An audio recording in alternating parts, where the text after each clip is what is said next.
केजमध्ये ज्या महिलेची चौकशी झाली ती देखील निकटवर्तीय असल्याची जी सूत्रांची माहिती आहे. मात्र तिची देखील काल जवळपास 5 ते 6 तास अशी कसून चौकशी झाल्याची देखील सीआयडीच्या ज्या सूत्रांची माहिती आहे त्या सूत्रांकडून ती माहिती मिळाली.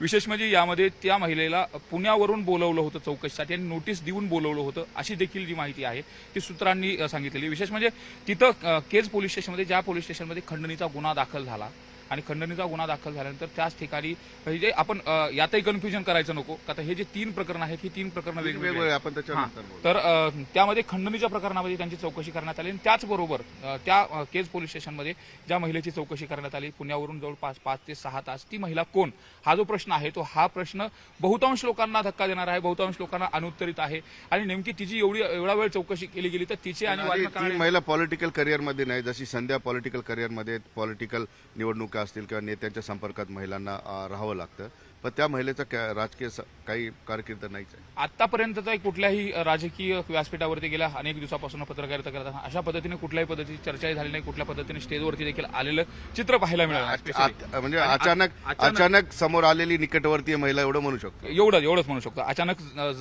समोर या प्रकरणामुळे समोर आली. या प्रकरणामुळे समोर आलेली आणि साहजिकच 6 महिन्यापासून जे काही सीआयडी कॉल रेकॉर्ड तपासते, सीडीआर तपासते, या सीडीआर मध्ये जे काही ज्या व्यक्तीशी जास्त काळ संवाद साधलेला आहे, ज्या व्यक्तीशी व्हॉट्सअपचे चॅट जास्त वेळ झालेले आहेत आणि ज्याच्याशी काही बँक ट्रान्झॅक्शनचे काही जास्त झालेले असतील अशा अनुषंगाने जी जवळची व्यक्तींना बोलवलं जाते, त्यांची चौकशी केली जाते आणि चौकशी करून त्यातून काही इन्फॉर्मेशन मिळते का हे देखील शोधण्याचा प्रयत्न केला जातो. विशेष म्हणजे आपल्याला यात आणखी काही गोष्टीचा उलगडा करत असताना सीआयडीने ज्या पद्धतीने आर्थिक खाते सीज केलेले आहेत तर आर्थिक कुणाचे काय संबंध होते आणि त्यातून काय ट्रान्झॅक्शन म्हणजे अनऑफिशियली बोलताना त्याच गोष्टी सांगितल्या की आम्ही 6 महिन्याचा सीडीआर याच्यासाठी काढला की कोण ओळखीचा आहे याच्यामध्ये, त्यांचे बँक खाते हे झाल्यानंतर त्यांना आर्थिक मदत कोणी देऊ शकतं का आरोपीला, त्यासाठीच्या या सगळ्या गोष्टी आहेत. आणि आधीच आपण जसं बोललो की ज्यांच्याबद्दल बोललोय ते आरोपीच आहेत असा विषयाने अनेक चौकशीसाठी बोलवतात.